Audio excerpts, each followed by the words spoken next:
Étienne explique.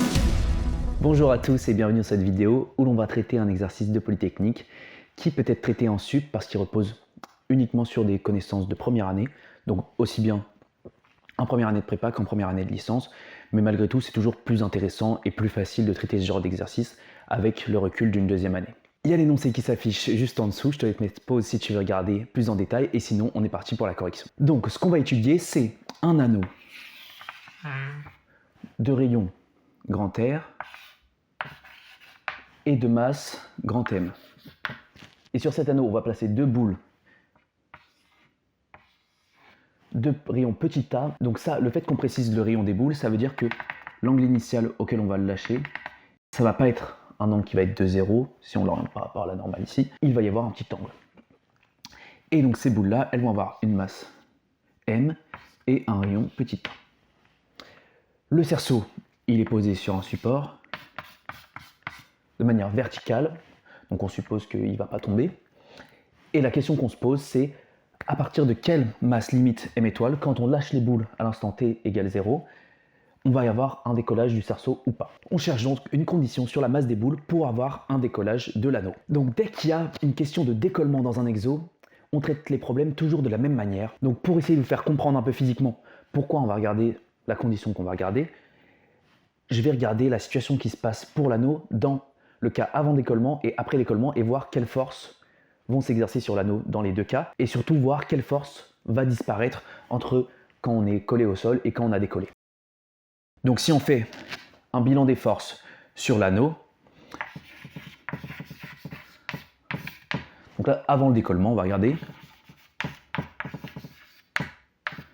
Avant le décollement, donc on a déjà le poids de l'anneau, mg, la réaction du support de l'anneau, donc qui sera dans ce sens-là,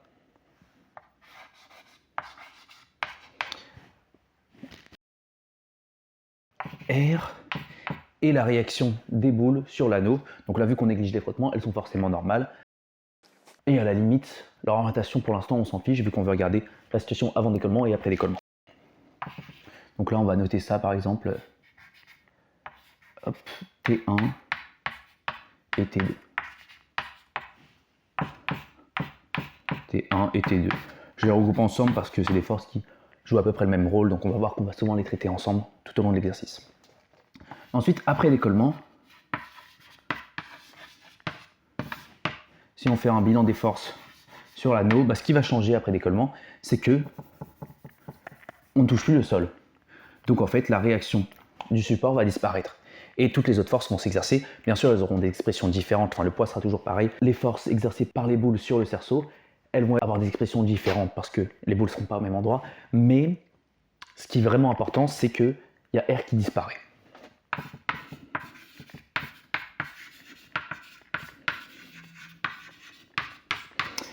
Donc en fait, une condition de décollement, ça se retrouve quand la norme de la résultante du support s'annule. Et c'est ça qui nous donne la condition de décollement.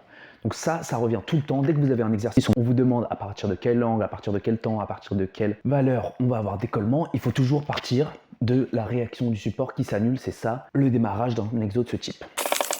Donc après, cette histoire-là où j'ai fait avant décollement, après décollement, vous n'êtes pas obligé de le faire sur la copie, c'est pas la peine de s'embêter. Là, je voulais juste détailler pour que vous puissiez comprendre pourquoi on veut regarder l'annulation de la réaction du support.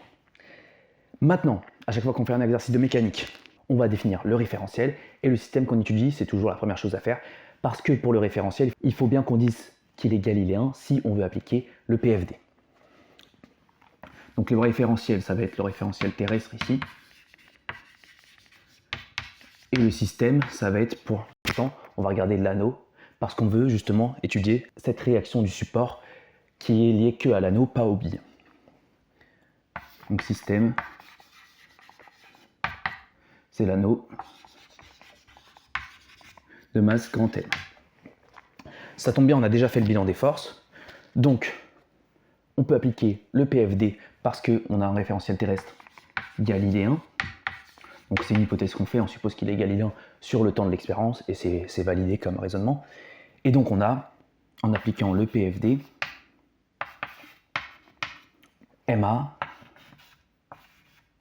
qui va être égal à MG plus R plus T1 plus T2. Vu qu'on étudie une situation à l'équilibre, on sait que l'accélération est nulle, donc ça va nous simplifier la situation. Et maintenant, nous, on veut étudier uniquement R. Je vais introduire des coordonnées cartésiennes aussi. On va avoir un axe Z comme ça et un axe X comme ça. Et donc, étant donné que les composantes des forces de T1 et T2 suivant X, elles vont se compenser quand on fait la projection, vu que c'est symétrique dans les deux situations, forcément ça va se compenser, on va avoir aucune accélération suivant X. Donc c'est bien logique que le décollement de l'anneau va se faire vers le haut. Ça c'est important de le noter déjà, de vérifier qu'on a bien ça.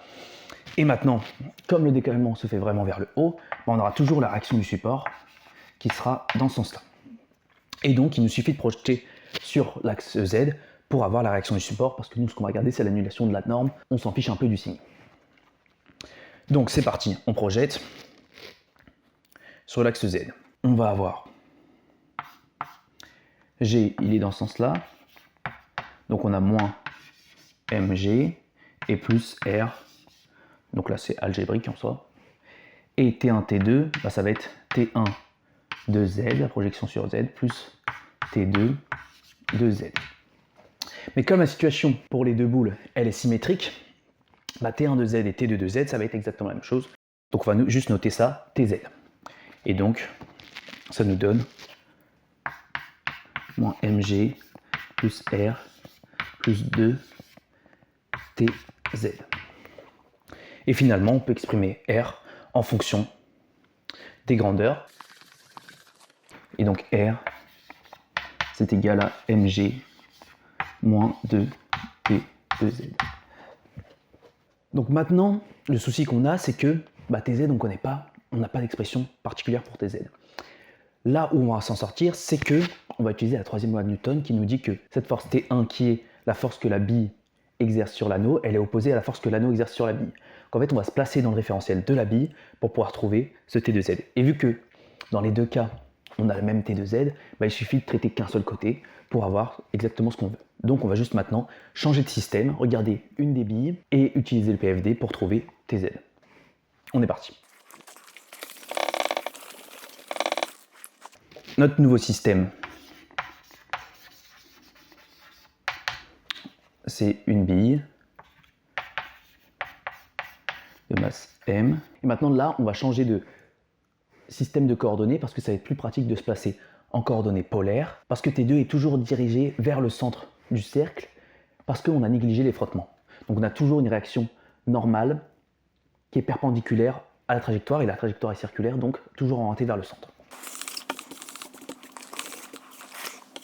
Je vais mettre le point M ici qui correspond à la bille, et donc on va repérer par, avec là le centre du cercle, un angle θ, ainsi. La flèche de l'angle θ nous impose Uθ dans ce sens-là, et on a forcément UR dans le sens de la trajectoire, UR comme ça. Nickel.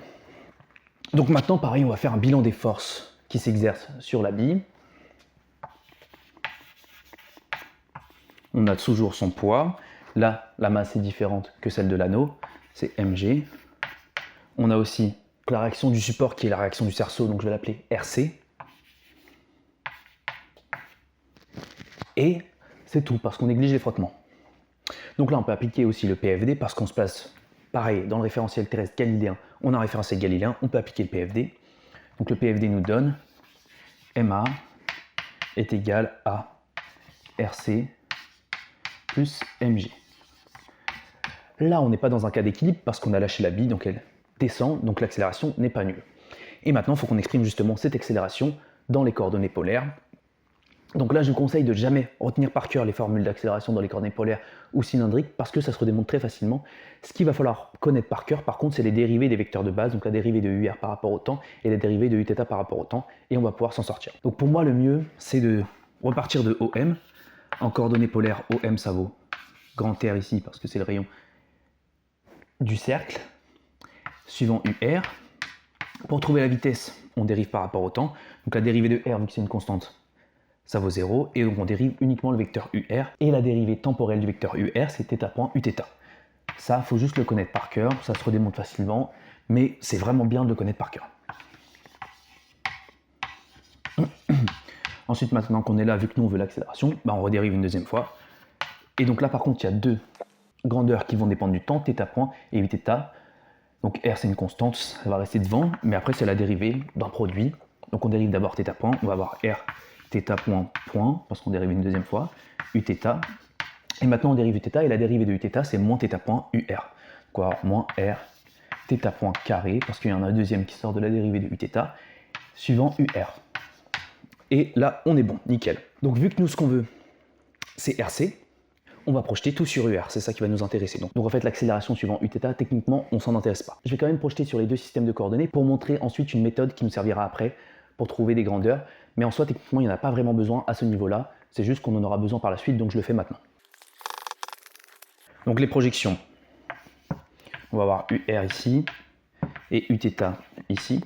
Donc si on projette suivant UR, l'accélération suivant UR, c'est moins R, θ point carré. Donc il nous reste quand même la masse. On a moins M, R, θ point carré. Et ça va être égal à, du coup, RC suivant UR, donc la réaction du support suivant UR. Cette réaction du support, c'est bien l'opposé de T1. Donc on a RC qui est égal à moins T1 d'après la troisième loi de Newton.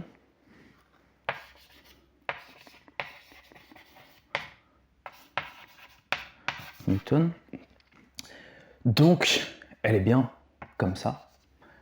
Ça a bien du sens, donc suivant plus UR. Donc finalement, ça nous donne tout simplement la norme de cette réaction du support RC qui va être opposée en fait à la norme de T1, qui va être moins la norme de T1. Et ensuite, on a mg, là, il faut réussir à projeter le poids dans les coordonnées polaires. Donc, vu que le poids, il est comme ça, je vais faire rapidement et après expliciter pour ceux qui ont le plus de mal. Donc là, il est comme ça, on retrouve l'angle θ ici, et donc ça nous donne, donc moins parce que le vecteur est opposé, si on fait la projection ici, est opposé à UR, donc moins, et ensuite on a mg, la norme du vecteur, et vu que c'est deux côtés adjacents, c'est un cosinus θ. Donc pourquoi on a θ ici? En fait, c'est parce qu'on a deux droites parallèles, et on a une droite qui coupe deux droites parallèles, donc forcément on a des angles alternes internes, donc on a bien θ ici. C'est plus pratique de toujours mettre votre angle θ près de vos vecteurs, comme ça on voit les projections directement, parce qu'on a deux côtés adjacents, donc c'est forcément le cosinus. Voilà pour ça, et la projection suivant uθ, ça nous donne rθ point, point, avec le m aussi, on n'oublie pas le m, m à rθ point, point. Ensuite, du coup, rc, bah, suivant uθ, ça vaut 0. Et mg, maintenant, si on projette suivant uθ, donc là, on voit qu'on va avoir, ça va être positif, parce que la projection est dans le même sens que uθ, et ça va être, la projection, ça va être cette longueur-là qu'on retrouve ici, et donc dans ce triangle rectangle, c'est le côté opposé à mg, donc ça va être sinus θ. mg, sinus θ. Voilà nos deux projections.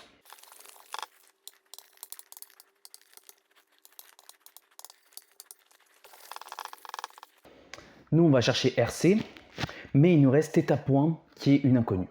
Donc là, il y a deux méthodes pour s'en sortir, une plus physique, basée sur des théorèmes énergétiques, et une juste mathématique. Donc je vais introduire les deux parce que c'est bien de savoir les deux, comme ça vous pouvez choisir celle qui vous correspond le plus. C'est toujours mieux à l'oral de faire une méthode plus physique, mais en soi, rien ne vous empêche de faire la mathématique, en soi c'est à peu près la même difficulté, ça ne change pas grand chose. Donc l'idée c'est de se dire, bon bah on cherche θ point carré. Là, θ point carré en fait c'est relié facilement à l'énergie cinétique parce que, on avait vu tout à l'heure, je l'avais écrit là, que la vitesse c'est égal à r θ point uθ. Et donc quand on reprend l'énergie cinétique, 1 demi de m v carré, bah, ça nous donne 1 demi de m r carré θ point carré. Et donc ça ressemble pas mal à ce qu'on a là, à quelques constantes près, donc on va bien s'en sortir. Donc maintenant, quel théorème énergétique utiliser? Le mieux ici, ça va être directement d'utiliser le théorème de l'énergie mécanique, parce que on sait qu'à la position initiale, on est lâché avec une vitesse nulle. Donc on va voir θ point qui vaut 0. Et donc on va pouvoir justement retrouver l'énergie cinétique à cet instant-là. On connaît la hauteur suivant z à cet instant-là, donc on peut calculer les énergies potentielles, et donc on va bien s'en sortir. Donc du coup, quand on applique un théorème énergétique, il faut qu'on regarde quelle force est conservative, quelle force ne l'est pas, etc. Nous, ce qu'on va utiliser, c'est que delta M, delta EM, c'est égal au travail des forces non conservatives. ici, les forces qui s'exercent sur la bille, on avait dit qu'il y avait le poids, qui est une force conservative, et la réaction du support, mais en fait qui ne travaille pas parce qu'elle est perpendiculaire au mouvement à tout instant. Donc quand on fait le produit scalaire de la force fois DOM, ça fait toujours 0, donc on n'a aucun travail de cette réaction du support. Donc du coup, ça vaut 0. Et maintenant, delta EM, on va garder en θ0 et en θ pour avoir exactement ce qu'on veut. Donc, l'énergie mécanique en θ0, ça va être égal en fait à l'énergie mécanique en θ. L'énergie mécanique en θ, c'est l'énergie cinétique, donc on a dit 1/2 de m r carré θ point carré. Et maintenant, il nous faut trouver l'énergie potentielle du poids. Donc, on se rappelle de la formule, c'est EP égale mg z. Le problème, c'est que là, on est en repère polaire, donc on va passer notre z en repère polaire. Si on prend l'origine ici, O, le z, ça va correspondre à cette longueur-là. Donc on est dans un triangle rectangle avec un angle θ ici, et c'est le côté adjacent à l'hypoténuse, donc ça va être R cos θ. Donc l'énergie potentielle, c'est égal à R cos θ. Et donc on a plus mg R cos θ. Maintenant de l'autre côté, l'énergie mécanique en θ0, c'est l'énergie cinétique en θ0 qui vaut 0, plus l'énergie potentielle en θ0. Donc ça va être 0 plus mg R cos de θ0. Maintenant, on serait tenté de prendre θ0 qui est égal à 0, sauf qu'on avait dit justement que si on nous donne le rayon des billes, c'est pour dire qu'elle ne part pas de 0. Donc on va pouvoir regarder si on peut s'en sortir. À la fin, ça va quand même être en 0 qu'on prend, parce qu'on va faire un développement limité à l'ordre 1, et on va bien s'en sortir. Mais c'est bien qu'on commence à voir ça, parce que justement dans la deuxième question, on aura vraiment besoin de prendre en compte le rayon des billes, donc autant le prendre maintenant, comme ça tout a du sens. Je vais faire un zoom sur la situation initiale pour qu'on essaye d'exprimer θ0. On va avoir la bille, donc je grossis les traits pour que ça soit plus visible géométriquement. C'est toujours bien de faire ça, de prendre ces réflexes-là, de faire ça en physique.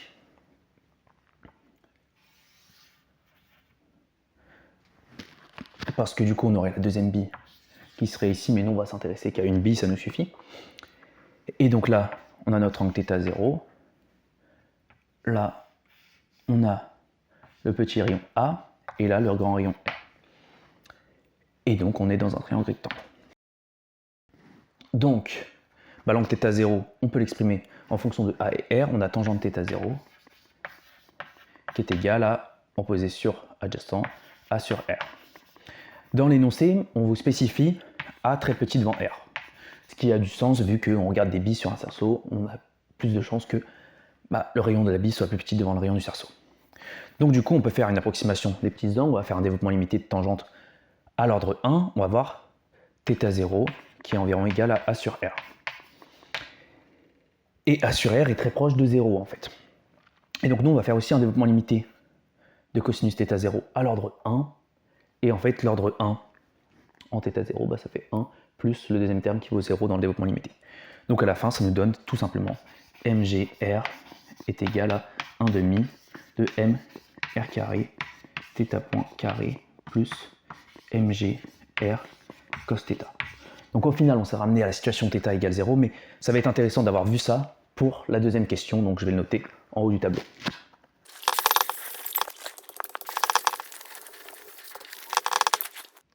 Maintenant qu'on a ça, moi je veux moins m r θ point carré, donc je vais faire apparaître moins m r θ point carré pour réinjecter directement là-dedans et pour pouvoir retrouver RC. Donc on est parti, donc on va multiplier de chaque côté par 2 et diviser par R et multiplier tout par moins 1 et passer celui-là de l'autre côté. On va essayer de tout faire d'un coup, ça va être assez rapide. Donc on a moins m r θ point carré qui va être égal à moins lui. Lui, il passe avec un moins parce qu'il passe de l'autre côté, mais vu qu'on remultiplie par moins, il passe encore avec un moins, et il est bien multiplié par 2 et divisé par R, donc le R se simplifie. On a 2 mg cos θ.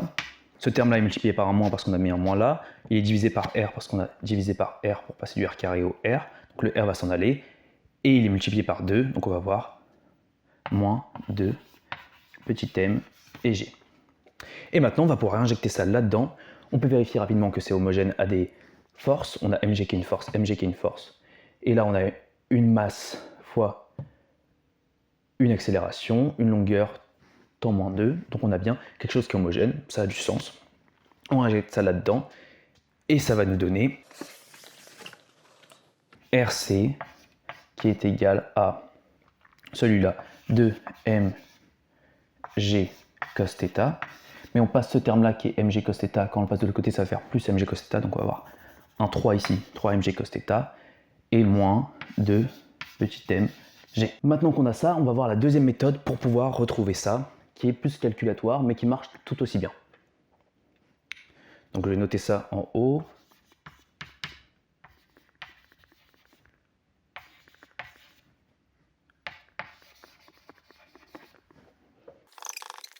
Cette deuxième méthode, elle se base sur l'idée que on se dit notre inconnu c'est θ point. Donc ce qu'on va charger c'est θ point. Comment on peut s'en sortir? Avec la deuxième équation, on se dit on a θ point point. Si on intègre θ point point, on va retrouver θ point. Donc c'est assez intéressant. Le problème c'est que si on intègre par rapport au temps, l'intégrale de sinus θ par rapport au temps, c'est pas directement moins cosinus θ. On peut regarder dans l'autre sens, si on se dit bon bah je vais dériver moins cosinus θ par rapport au temps. Bah là en fait, on a affaire à la dérivée d'une composée parce que θ est une fonction qui dépend du temps. Donc ça serait que si on dérivait cos θ de t. Et donc quand on dérive une fonction d'une composée, la dérivée de f rond g, c'est la dérivée de l'intérieur g' fois la dérivée de l'extérieur évaluée en l'intérieur. Et donc là ça va être pareil. C'est que cette dérivée-là, bah on va avoir la dérivée de l'intérieur par rapport au temps, donc qui va être θ point, fois la dérivée de l'extérieur, donc un cosinus dérivé ça fait moins sinus, mais avec le moins ça fait sinus, donc sinus θ. Et donc il y a ce problème-là qui se pose. Donc l'idée pour se séparer de ce problème-là, c'est qu'on va multiplier notre équation de chaque côté par θ point. Et comme ça, on va pouvoir intégrer ce côté-là facilement. Le problème, c'est que maintenant, ce côté-là, c'est pas la même intégrale, mais en fait, on voit que θ point point, c'est la dérivée de θ point, et donc ça revient, notre θ point point revient à notre g'. C'est comme si on intégrait par rapport à θ point, donc ça veut dire 1/2 sur θ point carré. Donc c'est là où c'est vraiment une astuce mathématique, c'est de se dire on va devoir multiplier par θ point. Mais vous pouvez retenir parce que ça revient assez souvent de faire cette multiplication par θ point et c'est assez pratique de faire ça. Donc maintenant quand on intègre ça, l'intégrale de ça, ça vaut 1/2 de m r θ point carré. Quand on dérive ça par rapport au temps, on a bien le 2 qui descend, qui simplifie, on dérive bien l'intérieur qui nous donne le θ point et on a bien θ point qui sort tout seul, très bien. Et l'intégrale de ça, du coup, c'est moins mg cosinus θ. Et on n'oublie pas quand on fait une intégration, hyper important, la constante d'intégration. Et cette constante d'intégration, on va la regarder à un endroit particulier, et l'endroit particulier, bah, ça va être comme pour la méthode énergétique, ça va être en θ0. Parce que en θ0, on va pouvoir faire aussi le développement limité de cos θ qui va valoir 1, et on va aussi avoir la vitesse qui est nulle parce que c'est l'instant initial. Et donc, en θ0, ça nous donne 0 égale moins mg plus k, et donc ça nous donne k qui est égal à mg. On réinjecte tout ça à l'intérieur. On va pouvoir s'en sortir pour avoir aussi moins mr θ point carré. Donc je peux tout multiplier par 2 et multiplier par moins 1 aussi. On va avoir moins mr θ point carré qui est égal à 2 mg cos θ moins 2 mg. Et on obtient bien exactement la même chose. Quand on rebalance là-dedans, ça va bien nous redonner ça. Donc c'est deux méthodes qui sont vraiment totalement équivalentes. Quand on peut utiliser l'une, on peut toujours utiliser l'autre. Donc c'est vraiment à votre goût, ça revient vraiment au même. Personne ne va trop vous en vouloir si vous utilisez une méthode ou l'autre. Moi je pense que physiquement la mieux c'est quand même la méthode énergétique parce que ça repose sur les concepts physiques plutôt que mathématiques.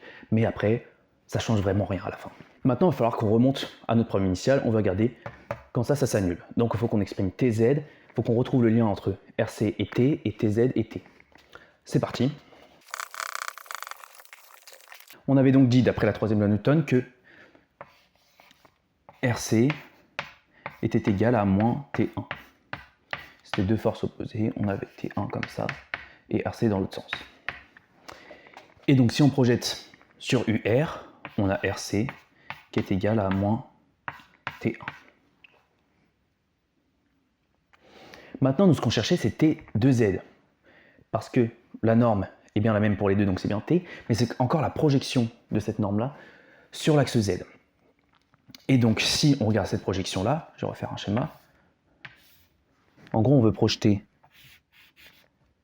la force T sur l'axe Z, et on a un angle θ ici. Et donc là, on voit que on a côté adjacent, on a un triangle rectangle, donc la projection TZ, c'est en fait T cos θ. Tout simplement. Donc TZ égale T cos θ. Et donc c'est égal à moins RC cos θ. Et on peut réutiliser l'expression d'RC qu'on avait trouvée et tout réinjecter là-dedans. Et on va voir notre expression finale de R en fonction de θ.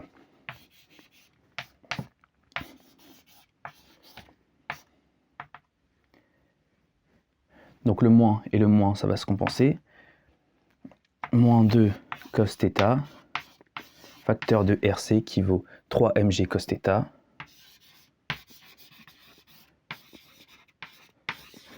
Et moins 2 petit mg.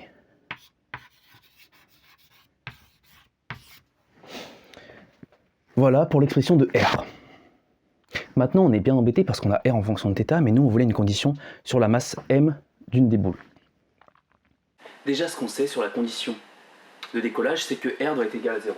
On va pouvoir annuler R, et on a une équation sur θ, en fait, notre inconnu, et on va voir en fait que ces solutions vont dépendre justement de la masse M.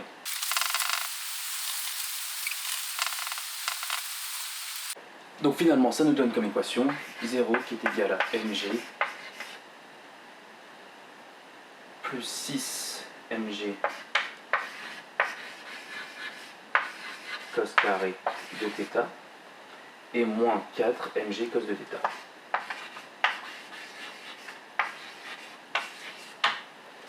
Et là, on a une équation de second degré en cos θ. Et donc là, ce qui est très intéressant, c'est que dès qu'on a une équation de second degré et qu'on nous demande des conditions, on se dit, bon bah, on va regarder le discriminant et voir si il admet ou non des racines. Donc notre discriminant, c'est b carré moins 4ac. Notre b carré, c'est celui-là parce qu'on est devant de cos θ puissance 1. Donc ça fait 16 mg au carré. Et on fait moins 4ac, donc 4 fois 6, 24. On a 24 grand mg par petit mg. Et nous, vu qu'on veut la masse limite, à partir duquel on a des solutions, donc on a décollage, on va regarder l'annulation de delta. Parce qu'à partir de delta positif, on va avoir des solutions, et donc un décollage possible. Et à partir de delta égale 0, c'est le moment critique où avant on n'avait pas de solution quand delta était négatif, et après on a des solutions. Donc delta égale 0, c'est équivalent à, du coup là on va pouvoir remplacer par m étoile. Et donc là on va pouvoir faire pas mal de divisions, ça va être pratique.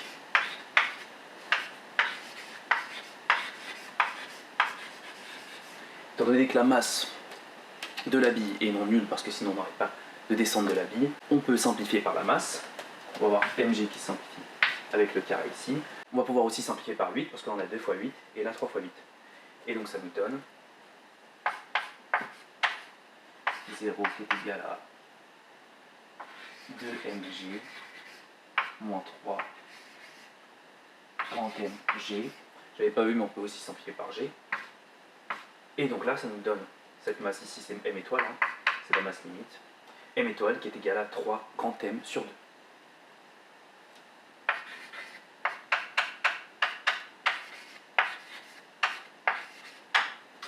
On a fini pour la première question, on s'en est très bien sorti.